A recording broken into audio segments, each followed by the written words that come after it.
બસ એ જૂની જે આફત હતી આ મોટી આફત થવાની છે. હવે સરકાર જેવું કંઈ છે જ નથી. ઈવીએમથી બેલેટથી ચૂંટણી કરે તો આવા જે પરિબળો છે એ બધા જ તેડે લાગી જાય, ઘેર બેસી જાય, કાં તો એ લોકોને આ દેશમાંથી ભાગી જવું પડે.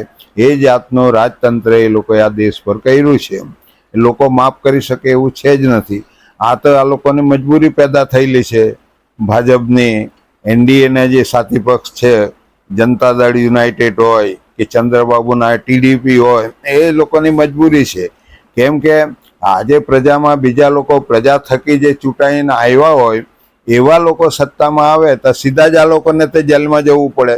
પહેલો આરોપી બની જાય નરેન્દ્ર મોદી, પ્રાઇમ મિનિસ્ટર જે બનાવટી આ દેશનો આ બની જાય એવું છે. એટલા માટે એમને ડર છે, એટલે મજબૂરીથી ભેગા થયેલા છે આ સજાથી બચવા માટે. જે ગોટાળા કર્યા છે ઇલેક્ટ્રિક બોન્ડના જે બધા લઈને, આજે દેખીતી વાત છે, ઓપન વાત છે કે એ લોકોએ જ મોટો કાંડ કરેલો છે. એ માણસ આ ચૂંટણી જ કેવી રીતના લડી શકે? એને ઇજાજત કેવી રીતના મળી શકે આ ચૂંટણી જીતવા લડવાની? મારે એમ કેવું, એ વારાણસીમાં આજે બી હારી જ ગયેલો માણસ છે ને.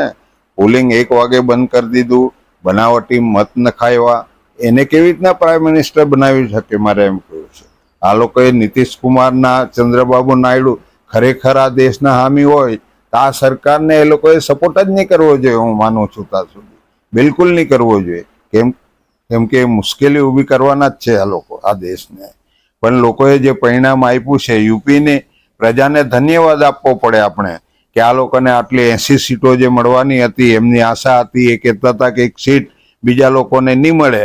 આજે એમાંથી બી ગાબડું પાડીને આટલી સીટો એમણે લીધી છે. અખિલેશના એ લોકોને મારે ધન્યવાદ આપવા પડે. આવા જે લોકો છે એ લોકોના લીધે ત્યાં યુપીમાંથી આ લોકો કંટ્રોલ છે. એના લીધે આખા દેશની જે આ સરકાર, બનાવટી સરકાર જે આજે આ દેશ પર રાજ કરે છે, આજે એમનો જે વડો હતો મોહન ભાગવત, એમણે જે વાત કરી છે, અહંકારી માણસોને એમ કે આ સત્તા ભોગવવાનો કોઈ અધિકાર નથી, એવા જે એમના સૂર છે. તો એ લોકો, તમે જ પેદાઈશ કરેલા છે આ લોકોને, તમે શા માટે ગડકરીને આની અંદર મોકલ્યો પ્રધાન પદ લેવા માટે? એટલે તમે હજુ સામેલ જ છે ને એની અંદર. નહીં તો કહી દેવું જોઈએ કે ભાઈ બરખાસ્ત કરો, કાં તો ફરીથી ચૂંટણી કરો. શું જરૂર છે નરેન્દ્ર મોદીને વડાપ્રધાન બનાવવાની? આ દેશને છીનભીન કરી નાખ્યું. એનો કોઈ પ્રોજેક્ટ આ દેશના લોકો માટે સક્સેસ નથી. એ બધા પ્રોજેક્ટો એવા છે કે આ વસ્તીને નુકસાન કરનારા પ્રોજેક્ટો છે. આવી સરકાર કોઈ દિવસ ચલાવવી નહીં જોઈએ આ દેશની અંદર. એ લોકો હિન્દુવાદ કરીને શું કરવા માંગો છો? આ દેશના બધા હિન્દુઓ મરી જવાના છે. બાકીના લોકો તો બિચારા તમારાથી ચેતી ગયા છે, એટલે એ તો લડે છે. પણ તમે હિન્દુત્વના નામે આ દેશને ખતમ કરવા બેઠા છે એ વાત કરો. ઉદ્યોગોને આખો દેશ આપી દેવો, જમીનો પડાવી લેવી. આ જળ શક્તિ જે ડિપાર્ટમેન્ટ છે CR પાટીલને, એ તો મોટા ગુંડાગીરી કરવા વાળા લોકો છે ને. આ અમારી નર્મદા વેચી ખાઈ ગયા, આખી આજે બી ચાલુ જ છે. તાપી વેચી ખાઈ ગયા. એવા લોકોને દેશનું સુકાન, જળ શક્તિનું સુકાન આપી દે. એનું તો 1 લાખ બજેટ મોટું છે. એટલે એમાંથી કલેક્શન કરીને કાલે બધા જે લોકો ગુંડાગીરી કરશે એને પ્રોત્સાહિત કરશે અને કાયદાકીય રક્ષણ આપશે. તો દેશની દશા શું થવાની છે? મારે એમને તો આદત છે, એ તો કરવાના છે નથી. એમનો ભૂતકાળ તમે જુઓ તો 107 કે કેટલા કેસ એમની પર ક્રિમિનલ છે.